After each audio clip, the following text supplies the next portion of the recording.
Hey, quiet warrior, that's right, you, the one who puts on a brave face during the day but wages silent wars after dark. The one confronting shadows that remain hidden from everyone else. You've held firm for what feels like forever, and now your own thoughts seem like the greatest adversary. You've been carrying this invisible load, smiling through the chaos, pretending everything's fine when inside, it's a constant storm. But listen, you're not alone in this. So many of us fight these battles, and it's time to arm yourself with something ancient yet timelessly powerful. In life, we fight on two fronts, one against the outside world, and one deep within our own heads. And honestly, the internal fight is the most dangerous of all. It's sneaky, it's relentless, and it doesn't play fair. External events might trigger hurt, like a tough day at work, a disagreement with a loved one, or an unexpected setback, but it's your inner dialogue that sustains the suffering, replaying it over and over until it feels eternal. You could be in a peaceful space, free from threats or foes, yet still gripped by anxiety, remorse, fury, or guilt. How is that possible? Because the real war zone is between your ears, where thoughts can twist reality into something far more painful than it needs to be. You've likely experienced those moments where life looks fine on the surface, maybe you're surrounded by friends, or everything's calm at home, but your mind relentlessly assaults you. One toxic idea takes root and spreads like venom: I'm inadequate. I ruin everything. No one truly cares. These start as whispers, subtle doubts that creep in during quiet moments, but without intervention, they escalate and define who you are, shaping your decisions, your relationships, and your entire outlook on life. They make you question your worth, second-guess your choices, and hold you back from the potential that's right there within you. This is where Stoicism emerges as your ultimate tool. The ancient thinkers like Marcus Aurelius, Epictetus, and Seneca endured brutal eras, conflicts that ravaged empires, oppression under tyrannical rulers, banishment from their homelands, and deep personal deceptions from those they trusted. Yet they grasped a lesson many today overlook. You can't dictate the world, with all its unpredictability and unfairness, but you can master your reactions to it, turning potential defeats into opportunities for growth. As Marcus Aurelius noted in his private journal, Meditations, you hold sway over your mind, not external circumstances. Grasp this, and strength will follow. Let that resonate deeply. You don't need wealth to buy your way out of problems, flawlessness to avoid mistakes, or total control over every variable in life. Just master responding over reacting, choosing deliberate, thoughtful actions instead of knee-jerk impulses. You're separate from your harmful thoughts, you're the watcher, the impartial observer standing apart from the chaos.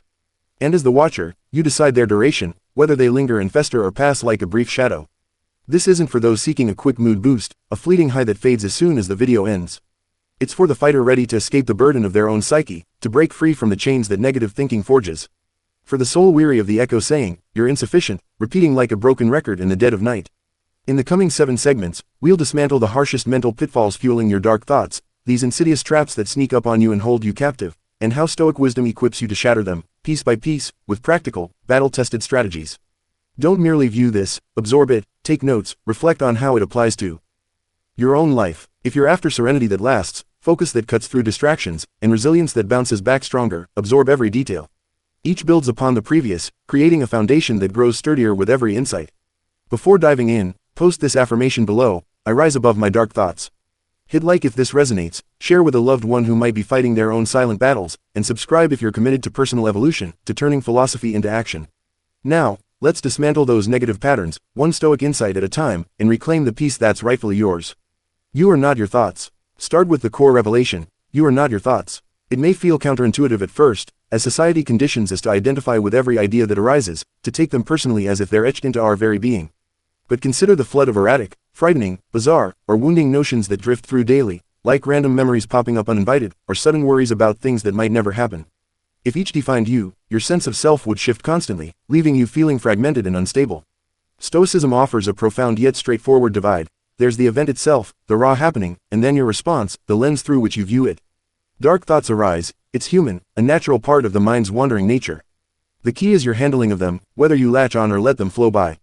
Epictetus, a former slave who rose to become one of the greatest philosophers, stated in his Enchiridion, it's not the events that unsettle us, but our views on them. So, even if a stinging idea surfaces, I bombed at presentation, I'm unattractive and unlovable, they abandoned me because I'm not worth staying for, it only festers into agony if you embrace it as truth, if you give it power by believing it without question. Otherwise, it's mere static, background noise in the vastness of your consciousness. Picture spotting a storm cloud overhead on a hike. You don't panic at the possibility of rain, screaming and running for cover, you note it calmly, prepare accordingly, maybe pack an umbrella or find shelter, and proceed with your journey. Approach your dark thoughts similarly. Recognize them without judgment, distance yourself by reminding yourself they're just thoughts, and release them like leaves on a stream. The issue arises when people fuse a thought to their core self, turning a momentary doubt into a lifelong label. I felt anxious about that social event, so I am anxiety incarnate, doomed to isolation. A doubtful notion about my bond means it's doomed, and I should end it now. No, thoughts aren't truths, they're prompts, not mandates, fleeting suggestions from a mind that's constantly processing. Envision your mind as a broadcast station tuning into various frequencies. A sad or angry tune plays unexpectedly, but you aren't obligated to sway to its rhythm or let it define your playlist. Tune to another frequency, perhaps one of gratitude or logic, and the mood shifts. To make this practical, try a Stoic practice drawn from their writings. Jot down a troubling thought on paper, yes, physically write it out, and interrogate it judicially, as if you're a courtroom judge weighing evidence.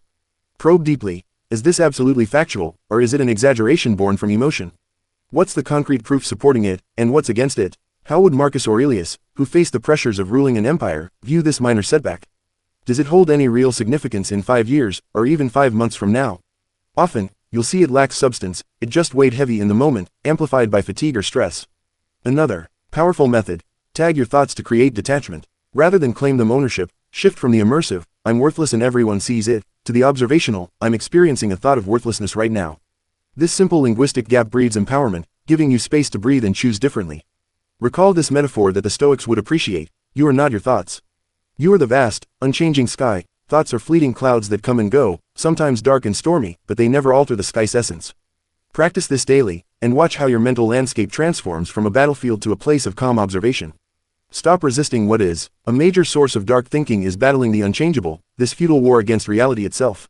Suffering isn't solely from misfortune hitting you, like losing a job unexpectedly or facing health challenges. It's from your mind insisting over and over, this wasn't meant to be, this is wrong, this shouldn't have happened to me.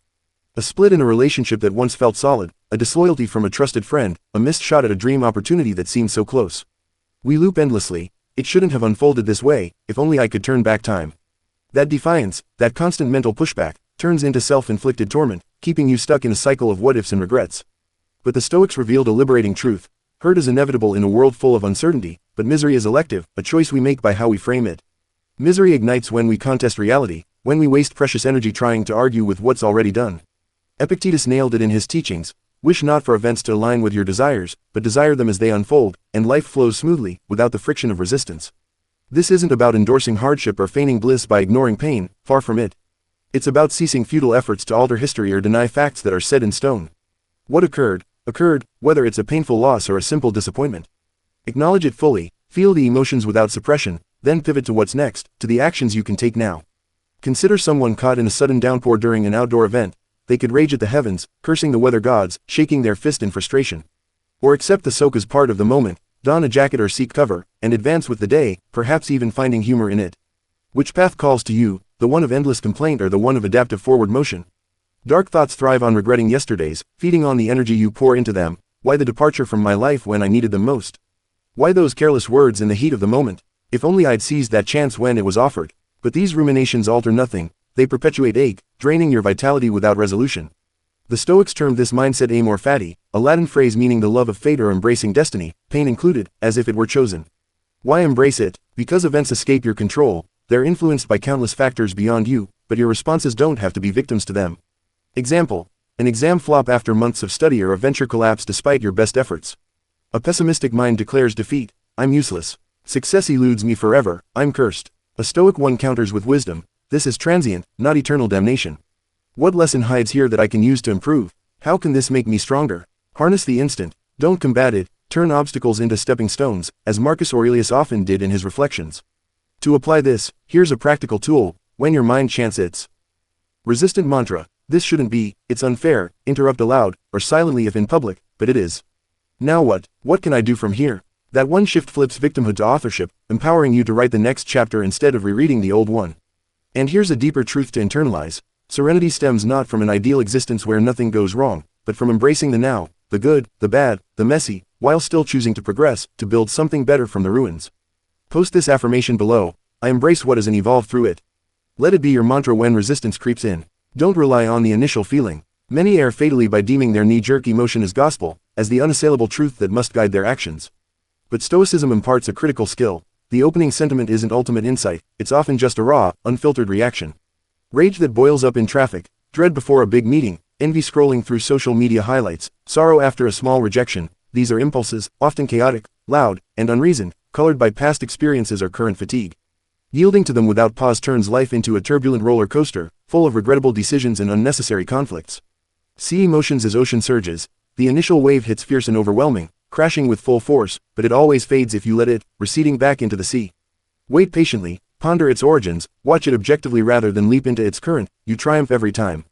Marcus Aurelius, amid the immense strains of leading the Roman Empire through wars and plagues, penned in his Meditations, first, maintain a calm spirit, untroubled by the storms around you. Second, confront realities as they are, not as your fears paint them. Even an emperor, with the weight of the world on his shoulders, self-coached composure and depth, reminding himself daily to look beyond the surface.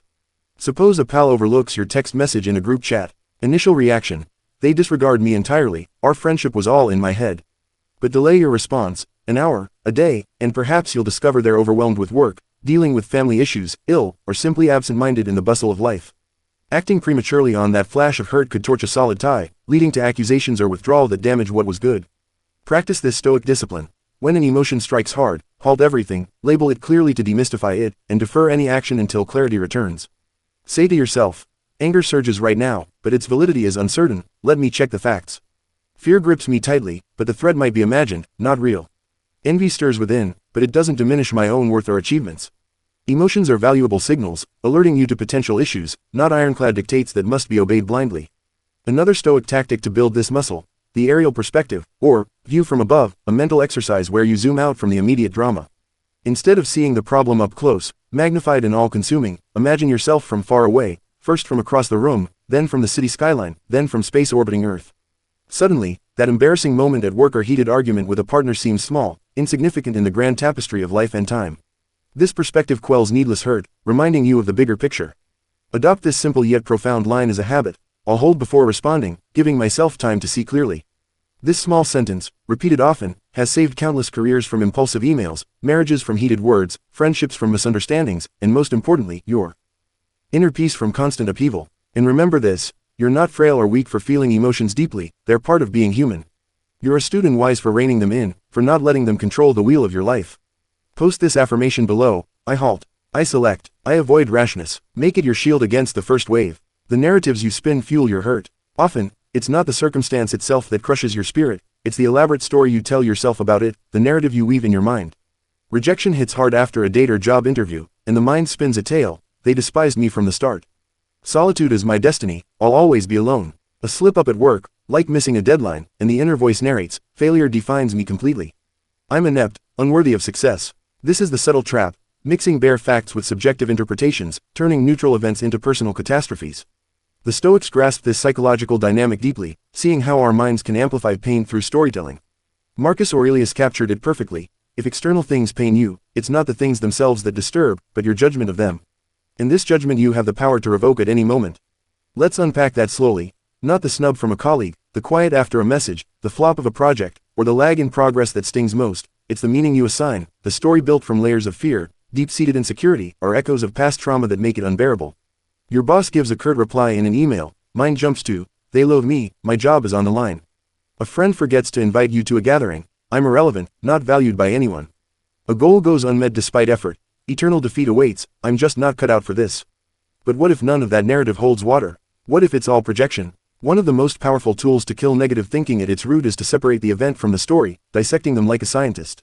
Here's how to do it step by step. First, write down what happened in raw, unemotional facts, strip away all bias: my message wasn't replied to for 2 days straight. Second, now capture the story your mind is spinning wildly: they don't care about me at all. They're avoiding me on purpose, plotting my exclusion. Third, challenge that story rigorously: do I know this is true beyond doubt, or is it assumption? Are there other possible reasons, like busyness or oversight? Have I ever delayed messages myself for reasons that had nothing to do with the person, like being swamped? Often, just completing this exercise helps you realize your thoughts aren't reality, they're distortions, magnified lenses that warp the view. Embrace the Stoic stance. Adversity occurs to everyone, but it doesn't have to define you. You define its meaning, and in doing so, you mold your emotional world. Use your mind as a force for mending and growth, not for self-maiming. Your brain is a natural storyteller, crafting narratives to make sense of chaos, but you are the editor with the red pen. A wise editor doesn't let false, damaging stories go to print, they revise for truth and empowerment. So the next time your thoughts spiral into a dark tale, pause deliberately, investigate the plot holes, and rewrite the ending, because you are not the agony in the story. You are the scribe turning the leaf to a new, brighter page. Post this affirmation: I command the narrative. I pick calm over chaos. Your surroundings shape your inner voice. Truth time, let's get brutally honest about this. Your environment molds your thoughts more than you might realize. Dark minds aren't innate, born from some genetic curse, they're cultivated, slowly. Built by poisonous settings that seep in over time. The company you keep daily, the media and content you consume habitually, the routines you repeat without question, all of these are feeding your self-talk, either nourishing it with positivity or starving it with toxicity. Amid constant turmoil, unnecessary theatrics, disarray in your physical space, or pervasive gloom from others, your psyche inevitably mirrors that chaos, turning inward and amplifying the noise. Seneca, one of the wisest Stoics who navigated the treacherous courts of Roman emperors, advised in his letters, link with people who are likely to improve you, who challenge you to rise. Embrace those you yourself can uplift and guide. This wisdom extended beyond just friends, it was about mental sanitation, protecting your inner world like a fortress. If your mind is like a fertile garden, ripe for growth, who are you allowing to plant seeds in it? Are they weeds of doubt or flowers of inspiration? Let's break it down layer by layer for clarity. First, negative people. If you're constantly around chronic whiners who complain about everything, gossipers who tear others down, or diminishers who belittle dreams, you start picking up their mindset unconsciously. Your brain mimics what it hears most, adapting through mirror neurons to echo the pessimism. Second, toxic social media and content. If you scroll endlessly through feeds that trigger deep insecurity, spark unwarranted anger, or instill shame through comparisons, your mind becomes addicted to those low-vibration thoughts, craving more drama like a bad habit. Third, chaotic spaces. A messy room cluttered with unfinished tasks, a disorganized desk piled high, or a loud, disruptive home environment can amplify stress exponentially and kill any chance of mental clarity. The Stoics lived with intentional simplicity and order because they knew from experience that chaos outside inevitably leads to chaos inside, scattering focus and inviting negativity. Here's a hard truth that might sting. You can't slay dark thoughts while feeding them every day through your choices. So, start an environment detox today, make it a deliberate project. Ask yourself probing questions. Who in my circle makes me feel drained and depleted after interactions, versus who leaves me feeling calm, energized, and inspired? What content am I watching or reading? Does it inspire growth and curiosity, or does it make me feel worse about myself and the world? Is my physical space aiding my ability to think clearly and positively, or is it adding to my stress with clutter and distractions? The Stoics weren't just armchair philosophers, they emphasized practical framework, basic, consistent habits like early rising and reflection, tidy environs that promote focus, and meaningful conversations that elevate the soul. Outer order, they found, yields inner quiet, creating a sanctuary for the mind. Try this transformative challenge to see the difference. Commit to 7 full days without any gossip, unnecessary drama, or negative scrolling that pulls you down. Clean and organize your room or workspace thoroughly, creating a minimalist haven. Unfollow accounts that fuel toxic comparison or envy, replacing them with uplifting ones. Intentionally spend time with people who actually want to grow, who discuss ideas over complaints. You'll be shocked, truly amazed, at how much quieter your mind becomes, how the constant chatter dials down. Not because the thoughts magically disappear overnight, but because you've stopped feeding the storm, starving it of the fuel it needs to rage. Your inner voice will start to reflect the peace you've cultivated around you. You're exhausted, not shattered. At times, dark thinking doesn't signal some inherent flaw or brokenness in you, it just means you're tired, deeply fatigued in ways that go beyond the physical. Not mere bodily exhaustion from lack of sleep, but emotional drain from constant giving, mental overload from overthinking, and even spiritual weariness from losing touch with purpose. When you're drained like this, everything feels worse than it actually is, magnified through a lens of depletion. You misread neutral texts as attacks, overthink simple decisions into crises, presume people are against you when they're just living their lives. The storm brews not because you're weak or defective, but because you're running on empty, with no reserves left. The Stoics understood this dynamic deeply, recognizing that mindset alone isn't enough without preserving your vital energy. They didn't just preach abstract philosophy, they talked about practical energy management in a demanding world. Marcus Aurelius reminded himself in Meditations, if external things distress you, the pain is not due to the things themselves but to your estimate of them. In this you have the power to revoke at any moment. But how can you revoke that distorted estimate if you haven't slept properly, haven't rested your mind, haven't taken time to be still amid the noise? It's impossible, your judgments become skewed. Too many people try to think their way out of a mental storm, forcing more analysis when what they truly need is recovery, not additional thoughts piling on. Negative thinking gets louder and more insistent when you're sleep-deprived after late nights, when you haven't eaten well-balanced meals to fuel your brain, when you haven't exercised in days and your body is stagnant. It amplifies when you're overexposed to constant noise, endless social media notifications, and societal pressure to always be on. And crucially, when you haven't taken time alone for reflection, away from the demands of others. You don't need to fix your mind every single time a dark cloud appears. Sometimes, you just need to give your nervous system a much-deserved break, to recharge the batteries. Stoicism is not about becoming an emotionless robot, suppressing everything in pursuit of logic. It's about being rational and responsible with your energy, treating your body and mind as allies. Even Epictetus, who taught ironclad discipline despite his own physical hardships, reminded his students, it is impossible for a man to learn what he thinks he already knows. If your mind is full to bursting, tired from overload, and overwhelmed by inputs, you won't learn, grow, or think clearly, you'll just spin in circles. So, give yourself this essential gift, this act of self-compassion. Sleep early tonight, aiming for a full 8 hours in a dark, cool room.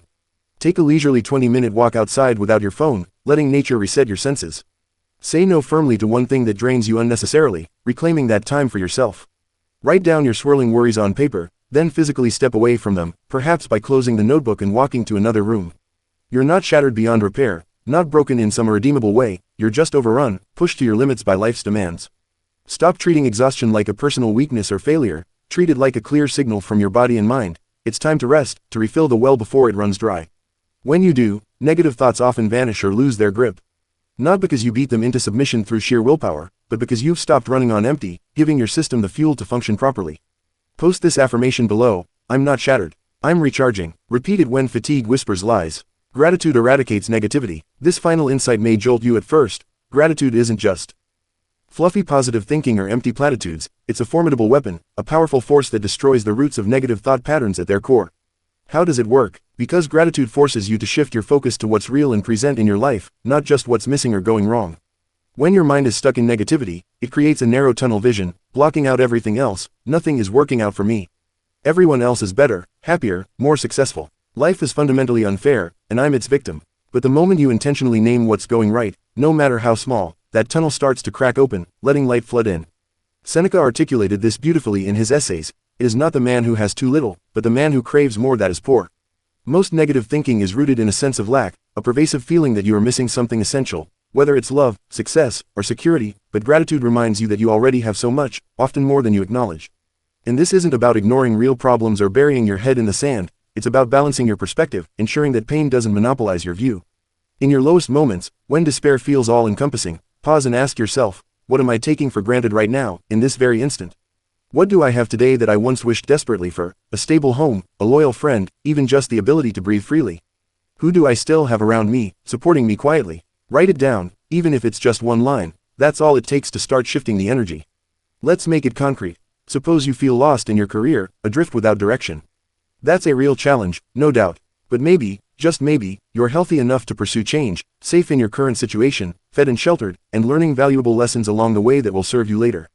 Or your relationship is struggling, full of tension and miscommunication. But perhaps through it, you've discovered your own inner strength, set healthier boundaries, and grown in self-worth in ways you never imagined. Gratitude is not a fake smile plastered on during tough times, it's not pretending everything is perfectly okay when it's not. It's looking life squarely in the face, acknowledging the hurt fully, and still choosing to say, yes, this hurts deeply, but I see what's here, the gifts, the growth, the resilience. Here's the deeper, more profound truth. Negative thinking grows unchecked in the soil of forgetfulness. When you forget your blessings, your hard-won victories, your survival stories from past storms, you fall into the deceptive lie that life is all pain, all loss, with no redeeming qualities. So, remind yourself actively, make gratitude a daily ritual, a non-negotiable part of your routine. Every morning upon waking or every night before sleep, write down 3 small things you're grateful for, no matter how mundane they seem. Here are a few ideas to spark your practice: a deep breath that fills your lungs, a nourishing meal that sustains you, a cherished memory that brings a smile, a person who cares even if imperfectly, a small win like completing a task or enjoying a moment of quiet. As you build this habit, you'll start to notice something remarkable. That persistent ache in your chest will loosen its grip, easing bit by bit. That dense fog in your head will clear, revealing paths forward you couldn't see before. Because gratitude provides anchors, solid, reliable points to hold onto, and those anchors keep you from drowning in the storm, steadying you until the waves subside. If you've reached this far, and I commend you for sticking with it, understand this profoundly: you've already started killing negative thinking, because awareness is the first, most crucial cut. And awareness is exactly what Stoicism gifts you, a lens to see through the illusions. This isn't about never having a negative thought again. That's not realistic in a world full of challenges. The Stoics never aimed for unattainable perfection, they aimed for consistent practice, for showing up daily to train the mind like an athlete trains the body. You've learned that you are not your thoughts, you are the observer, detached and powerful. You don't have to argue with reality, you can accept it fully and grow from its soil. Your first emotion is not always your truth. Pause, reflect, and choose wisely. The stories in your head are just that, stories. Rewrite them to serve you. Your environment matters immensely. Clean it up to purify your mind. Being tired doesn't mean you're broken. Sometimes, rest is the most potent medicine. And above all, gratitude is your unbreakable armor against the darkness, illuminating what was hidden. Marcus Aurelius faced unimaginable loss, betrayal from those close to him, and the relentless stress of leadership that few of us could endure. And still, he wrote every day in his journal to train his mind toward peace, to cultivate virtue amid adversity. So, train yours daily, silently, strongly. You don't have to be loud about your growth. You don't need everyone to understand or approve. Just keep showing up for your mind, committing to these practices, and your life will begin to transform in ways that surprise you. And if no one told you today, you're doing better than you think, not because things are perfect, but because you're aware now. And from awareness, everything can change, opening doors to a rewired mind. This is how you kill negative thinking, not with brute force or denial, but with daily clarity, cultivated inner silence, and the enduring power of Stoicism. If this video helped you even a little, like it to help more people discover it and find their own peace. Comment your favorite point or quote below, share what resonated most. Share this with someone who needs a reminder of their inner strength, who could use this peace. And subscribe because we are building a community of Stoic minds together, one insight at a time. Final affirmation for the comments: my mind is my mightiest tool. Let that be your declaration as you move forward.